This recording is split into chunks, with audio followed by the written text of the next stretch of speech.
भोलेनाथ का स्थान हिंदुस्तान। ओम भगवान महादेव गिरी नित्यानंद धाम। ओम किशन गुरु ग्राम घोड़ा डोंगरी, तहसील घोड़ा डोंगरी, जिला बैतूल, मध्य प्रदेश। इनका फ़ोन नंबर 8461907608। सद्गुरु किशन द्वारा चित आकाश गीता का श्लोक नंबर 61। सद्गुरु किशन इस श्लोक में कहते हैं, पहले भाग में सद्गुरु किशन चर्चा करते हैं कि कौन सी भक्ति या कौन सन्यासी कहलाने योग्य है, सही धर्मों में कौन है ये लोग। इसी तरह से वास्तव में जिसको अछूत या सर्वे कहते हैं, सर्वे कहते हैं, वे कोई नहीं है। अगर कोई है तो वह कौन है। सद्गुरु किशन कहते हैं कि जो इस संसार के वास्तविक स्वरूप को मनन करता है, उसका चित्त चिंतन करता है, वही सन्यासी है। जो परम सत्य का मनन और चिंतन करता है वही सन्यासी कहलाने योग्य है। सच्चे अर्थों में उसे ही सन्यासी और योगी कहा जाता है।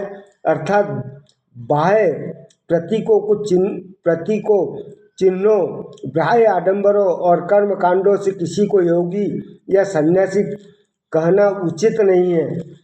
सच्चा योगी वही है जो परम सत्य का चिंतन करता है। इसके बाद सद्गुरु किशन कहते हैं कि इसकी संकल्पना का कोई आधार नहीं है। इसकी सत्ता सांसारिक व्यवहार से आंतरिक रूप से सभी एक है, किसी में कोई भेद नहीं है। इससे यह भी पता चलता है कि बाबा ने अपने अछूत शब्द का कोई वास्तविक आधार नहीं निकाला है। अगर है भी तो केवल सांसारिक व्यवहार में, और वही भी असत्य है, क्योंकि आंतरिक रूप से सभी एक है, इससे कोई भेद नहीं है।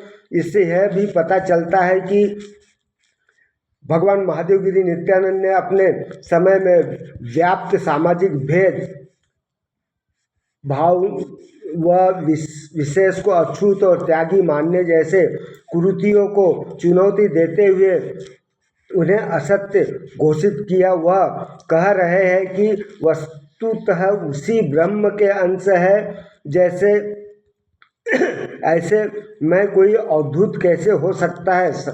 समाज का वैभव मृत जानवरों को या मृत देह के संपर्क में आकर ये सांसारिक क्रियाओं का निर्वाह करता है, उसे अछूत कहा जाता था। बाबा ने कहा, जीव मृत्यु के बाद अछूत नहीं कहलाता है। सही अर्थों में न मृत जानवर अछूत है, न उसके साथ व्यवहार करने वाला अछूत है।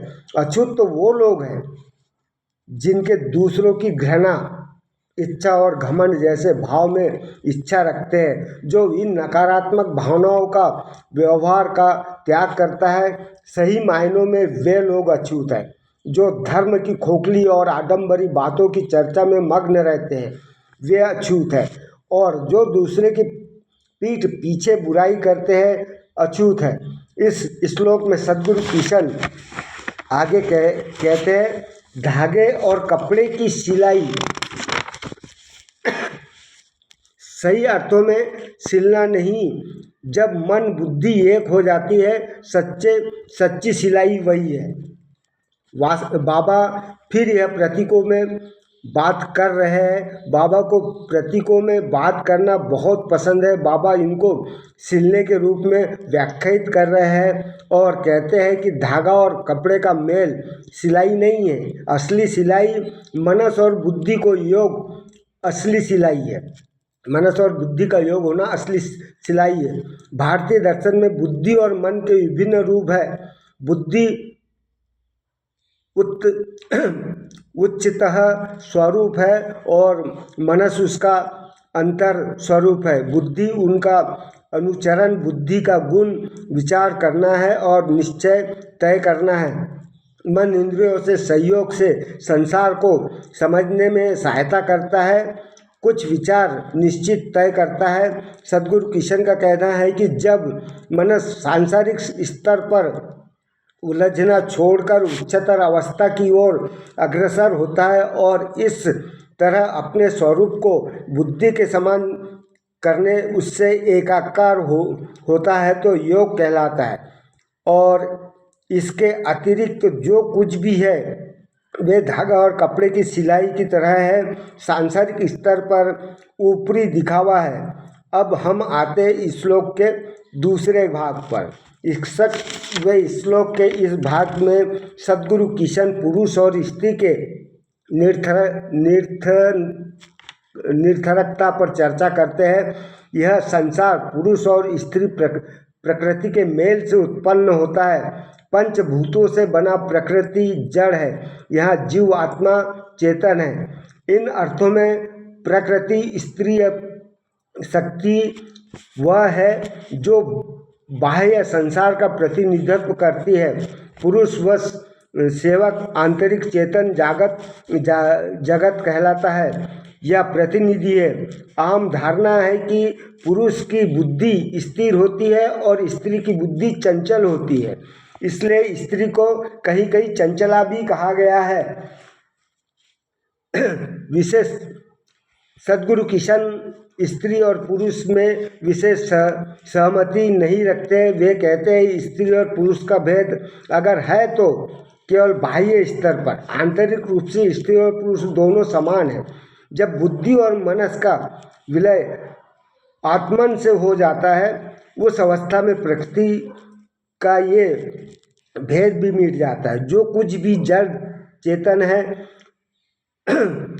वो चेतन हो जाता है। उसे फिर से समझने की कोशिश करते हैं। अब श्लोक संख्या 60 के में चर्चा कर चुके हैं। शुद्ध नित्य बुद्ध आत्मा अहंकार की उपाधियों से एक रूप हो जाती है तो जीव आत्मा कहलाती है। इसके अलावा 61वें श्लोक की शुरुआत में हमने चर्चा की है कि स्त्री और पुरुष चेतना के रूप बुद्धि चेतना स्वरूप मनस उसका अनुसरण करता है। जब हम विचार करना मन इंद्रियों की मदद से संसार को अनुभव करने में बुद्धि का सहयोग लेते हैं। इस श्लोक के आधार पर बुद्धि पहले विचार और फिर उसका संकल्प करती है। जब मन और बुद्धि की उपाधि की सीमाएं मिटते मिटते आत्मा में विलीन हो जाती है तो आत्मा का शुद्ध स्वरूप स्वतः प्रकाशित हो जाता है।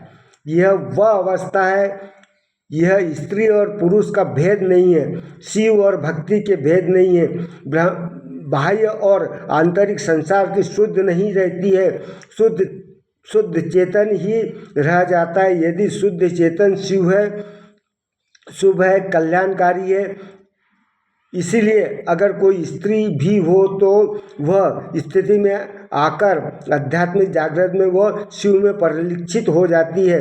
हर हर महादेव, ओम नमो शिवाय।